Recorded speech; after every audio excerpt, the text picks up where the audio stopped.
Y continuamos aquí con la revista informativa Hola Mundo, y en la cabina informativa ya se encuentra Marcelo Villamarín, investigador, escritor, historiador, politólogo. Y como todos los jueves, pues siempre tiene su segmento aquí, Marcelo Villamarín, para conversar sobre historia. Nos parece muy bien pues que estemos en este día. Y se prevé que nosotros vamos a tener 4 capítulos, contarles a toda la gente, a los radioescuchas de Radio Medio Mundo 91.5. Con Marcelo nosotros queremos abordar una temporada, porque ya se acerca la celebración, la conmemoración de la batalla de Ibarra, Marcelo. Y la idea contigo pues un poco es conocer sobre los acontecimientos de este hecho histórico, ¿no? Que marca también una rememoración en Ibarra, especialmente, que lo han tomado como referente que tuvo lugar esta batalla. Así que muchas gracias y bienvenido, Marcelo, a la revista informativa Hola Mundo. Gracias, Amanda. Nosotros quisiéramos un poco conversar contigo. Tú has escrito varios artículos, además te hemos propuesto hacer una película documental sobre la batalla de Ibarra, un poco para conocer los matices de esta historia. ¿Qué pasó, pues, días antes de la batalla? Conversemos sobre eso. ¿Qué pasó? ¿Dónde estaba Simón Bolívar? ¿Cómo vino el general Agualongo? ¿Qué ocurrió en estas épocas, días previos ya a la batalla principal, que pues se desató, como todos conocemos, por el río Tahuando, ¿no? En Ibarra. Bien, Amanda, muy buenos días. Buenos días a todos los seguidores de este importante medio de comunicación. Sí, efectivamente, Amanda, estamos justamente celebrando el bicentenario de la batalla de Ibarra. El 17 de julio se conmemora justamente 200 años de este acontecimiento histórico que ha sido muy destacado por los historiadores en términos generales. Aunque te diré que yo actualmente estoy viendo que no ha habido mucha investigación. No se le ha dado mucha importancia este año. No sé, el bicentenario se supone que tenía que haber un despliegue de eventos culturales, de actos académicos, etcétera. Pero yo no he visto absolutamente nada todo este tiempo en Ibarra. No he visto que alguien se pronuncie. Hay aquí grandes historiadores, grandes políticos, grandes literatos, etcétera. Pero realmente no he visto yo que haya un despliegue informativo, inclusive, como suele ser en los medios de comunicación tradicionales. En Pichincha está ocurriendo eso, ¿no? Celebraron el bicentenario. En Pichincha se celebró el bicentenario justamente en 1822, el 24 de mayo, y fue el Consejo Provincial el que llevó adelante toda una agenda de actividades grande. Exactamente, así es. Aquí se supone que, digamos, desde la alcaldía debía haberse llevado, o será que yo no he estado enterado, pero no sé. Nos enteraríamos, ¿no? Si hubiese. Sí. Bueno, digo esto porque realmente sí, este es un acontecimiento de trascendencia para la historia del Ecuador. La posición que adoptó la ciudad de Ibarra en este acontecimiento fue crucial. Y vamos a narrar un poquito los hechos. Yo, con la anticipación de que, como tú sabes, Amanda, yo no soy historiador en realidad. O sea, mi especialidad es más bien, si se quiere llamarlo así, desde el campo de la historia, mi especialidad es el campo de la historia, de las ideas. Por eso yo enfoco todos mis trabajos históricos, los enfoco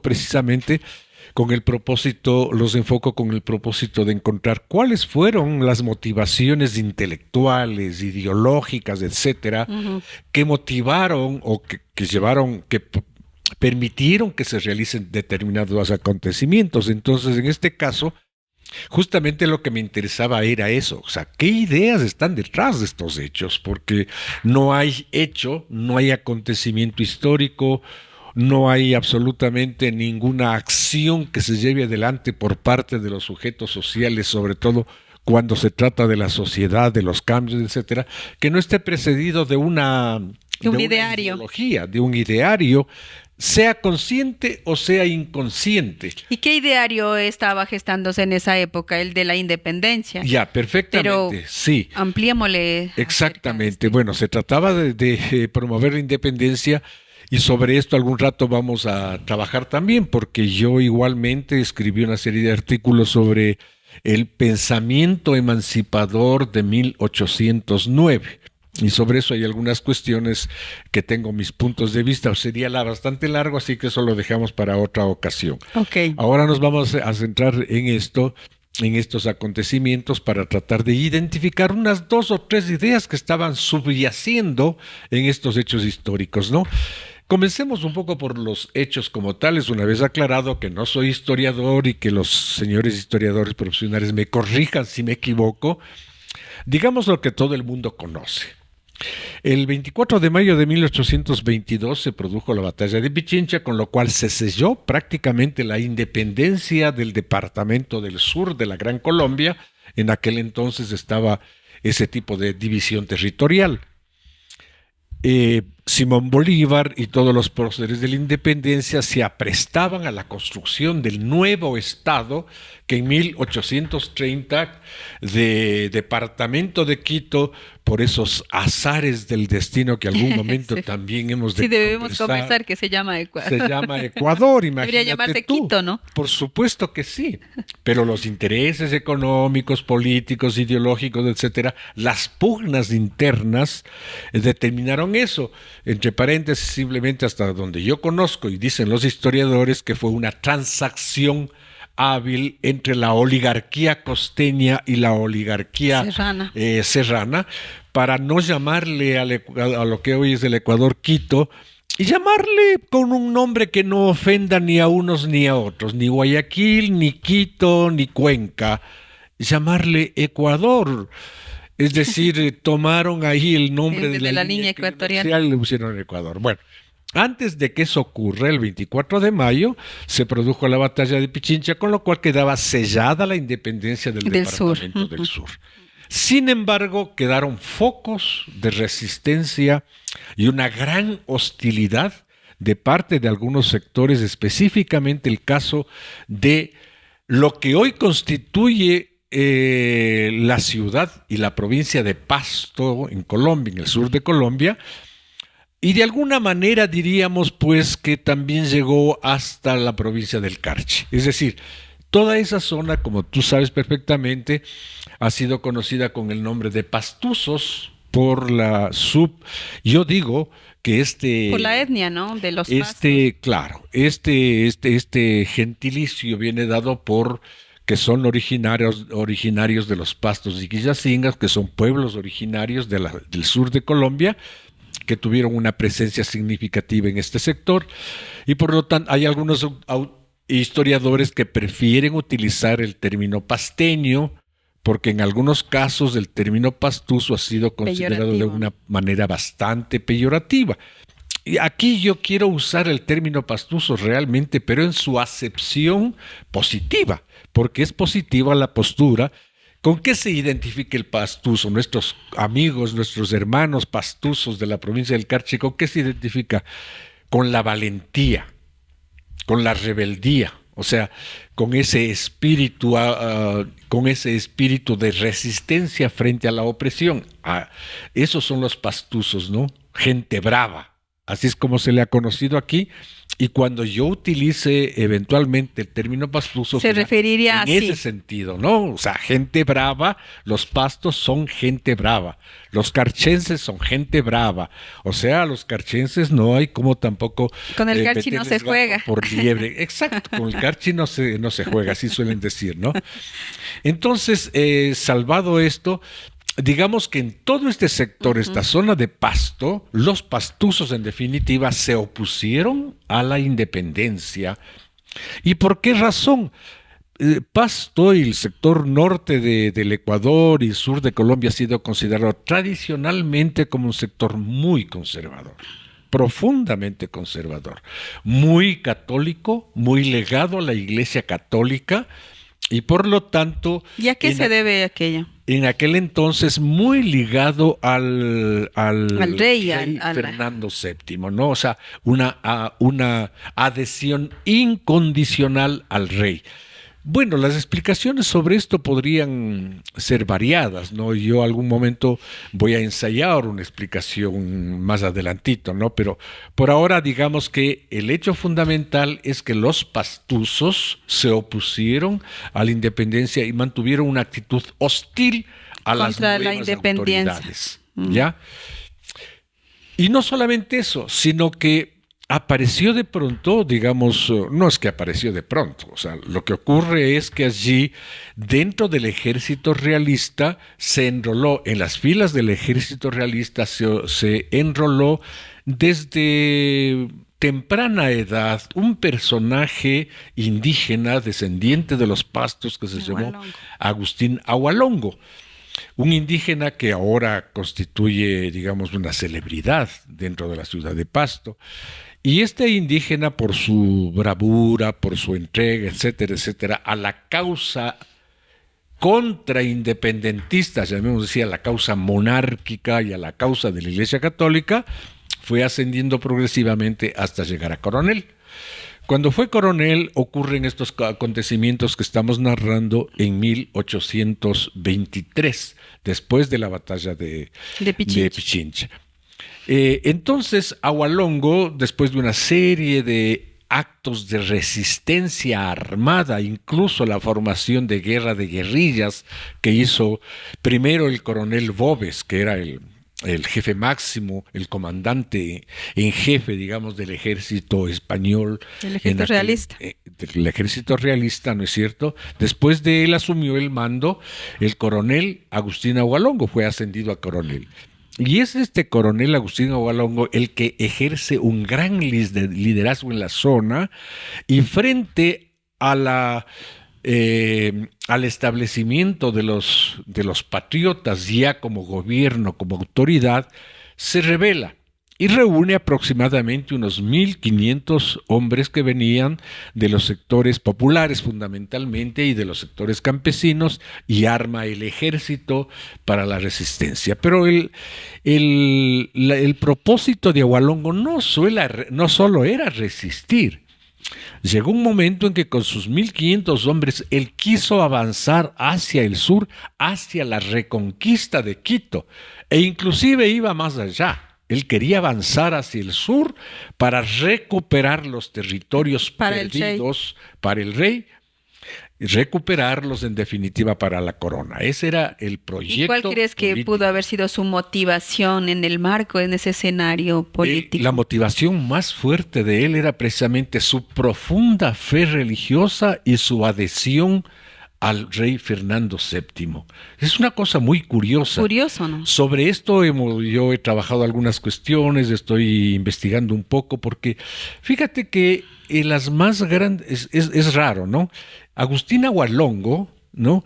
Digamos, bajo el estandarte de la religión católica, amparado por la Iglesia Católica y por el rey, naturalmente, realiza esta acción que en cierto sentido es una acción heroica, que de hecho es una acción heroica por todo lo que significa, ¿no?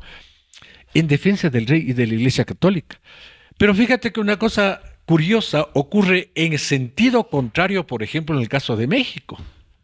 En 1811, en la Revolución Mexicana dirigida por los curas Hidalgo y Morelos, que fueron los que dirigieron la revolución en ese entonces, y al menos el caso del cura Hidalgo me parece que fue fusilado, ellos con el estandarte de la Virgen de Guadalupe se enfrentaron a las tropas españolas. Y era el estandarte de la Virgen de Guadalupe el que motivaba, el que daba el aliento, etcétera, a los patriotas mexicanos en contra de los realistas. Había una representación, ¿no? Ahí dentro. Entonces, fíjate, de su cultura. ¿Cómo juega esto de los imaginarios? Símbolos. ¿No? Estos símbolos, ¿cómo juegan? No es, digo yo, como se ha pensado en muchas ocasiones, que son las ideas racionalmente construidas las que por último determinan las acciones de los sujetos sociales.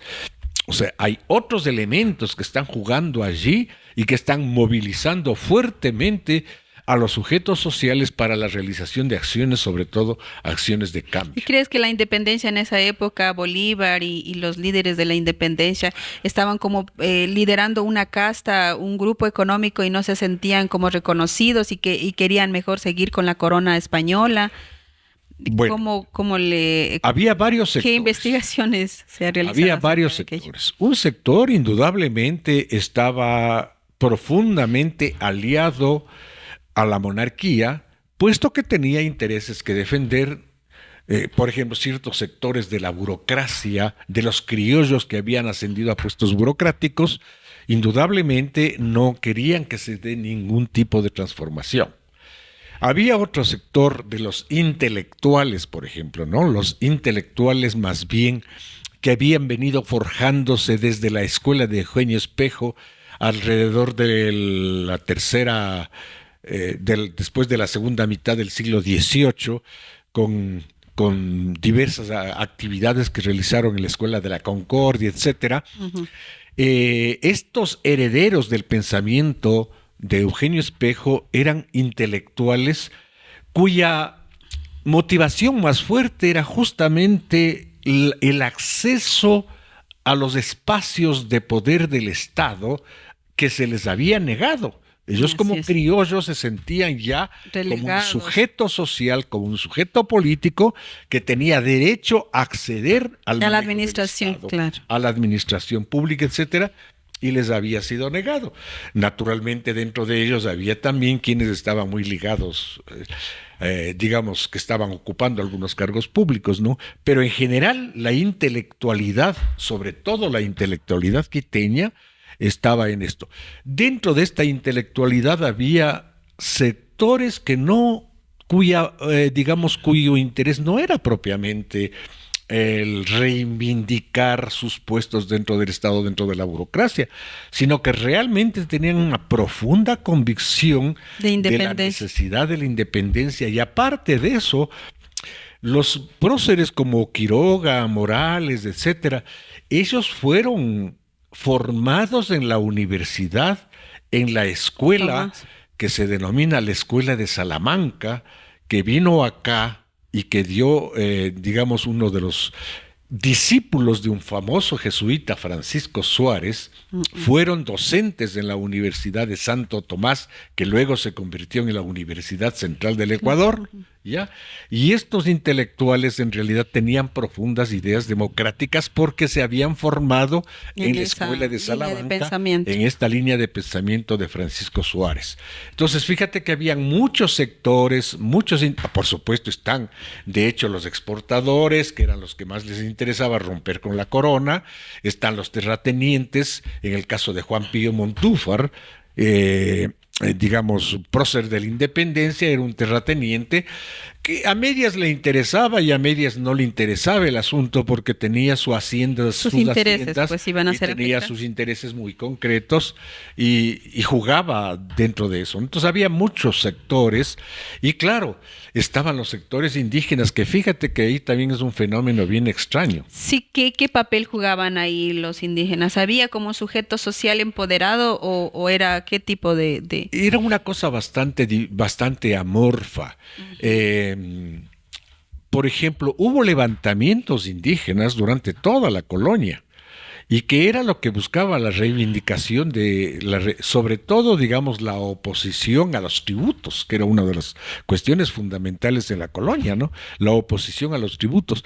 Pero también dentro de eso habían sectores indígenas y la mayor parte, diría yo, gran sector, por ejemplo, del Chimborazo, Guamote, por allá, eran sectores que estaban muy, digamos, algunos estaban muy aliados a la corona, o sea, tenían una profunda vinculación afectiva, emocional, etcétera, con la corona española. En fin, es digamos, Un buen tema fenómeno bien interesante para porque hay que conversar. seguir trabajando. Entonces había muchos sectores los que se enfrentaron en este proceso. Entonces, retomando el asunto, los sectores que se opusieron a la independencia eran precisamente sectores que estaban siendo afectados por por la estructura colonial ciertamente, pero que tampoco habían recibido mucho, como quien dice, muchos favores por parte de las autoridades independentistas, es decir, los intereses de los sectores populares no habían cambiado, no se habían modificado significativamente con la independencia. Entonces, ni la corona ni el sector independentista, ¿no? Y más bien estaban muy ligados a la corona simbólicamente. Porque 300 años no es cosa fácil, ¿no? Exacto, y aparte de eso, porque hubo una actuación de la corona española en el siglo XVI, Ya. después 50, 60 años más o menos después de 1492, una situación muy especial porque en ese entonces resulta que había la institución de la encomienda. Y los encomenderos eran unos feroces esclavistas que trataban a los indígenas de la manera más terrible. Cruel. Y entonces Bartolomé de las Casas, que era un fraile que venía precisamente en nombre del rey, etcétera, etcétera, en nombre de la Iglesia Católica, Bartolomé de las Casas denuncia a los encomenderos a través de una obra que se hizo viral en aquel entonces, que se llamaba Breve Historia de las Indias, ¿no? Sí. Y en donde denuncia toda esta situación. Y eso quedó fijado, yo digo, en la memoria colectiva de los indígenas de diferentes sectores. Claro, el sometimiento al cual eran Exacto, víctimas, pues en esa época. Claro. ¿Quién les salvó de ese sometimiento a los encomenderos de eso? El rey y la iglesia, porque ellos fueron los que propusieron, Fray Bartolomé de las Casas fue el que propuso las leyes de Indias. Y me parece que fue Carlos III el que aprobó las leyes de Indias. ¿Pero qué beneficiaban las leyes de Indias? Sobre todo, impedía que se cometan atrocidades contra los indígenas. Un logro. Con grandes castigos para los encomenderos. Tal sería, y además, bueno, una serie de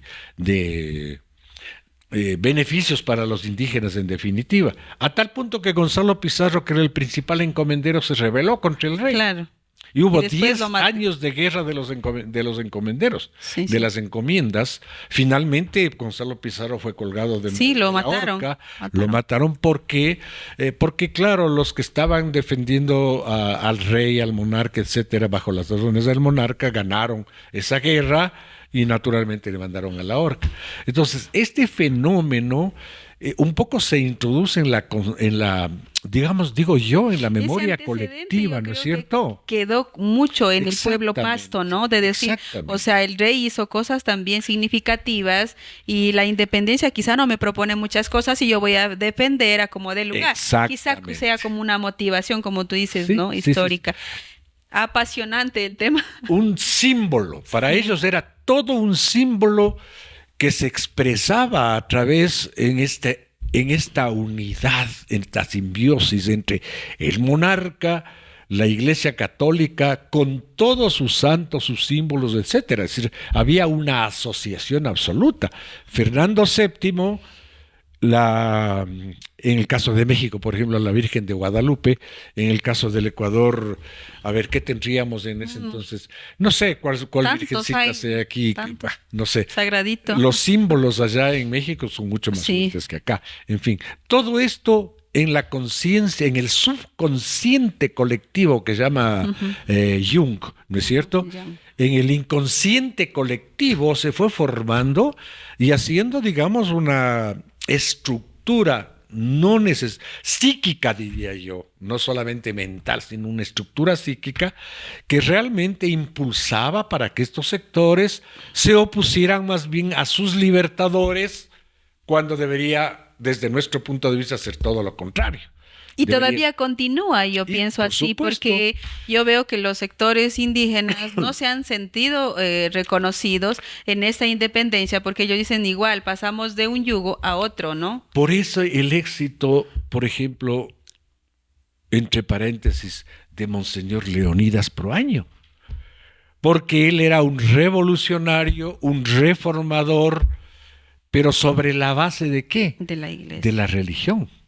Sobre la base de aquella estructura lectura del inconsciente colectivo de los sectores populares, de los sectores indígenas de Riobamba, que le apoyaban profundamente. Y por eso es lo que digo yo, que equivocado hemos estado la izquierda durante tantos años, trayendo las teorías de otras partes de la estratosfera, de la ilustración, del marxismo, etcétera, etcétera. No digo que el marxismo no sea lo que es realmente. Yo fui formado marxista y sigo considerando que el marxismo constituye la concepción del mundo más acabada que tenemos, ¿no? Pero hay que hacer esas lecturas más culturales dentro de los territorios históricos.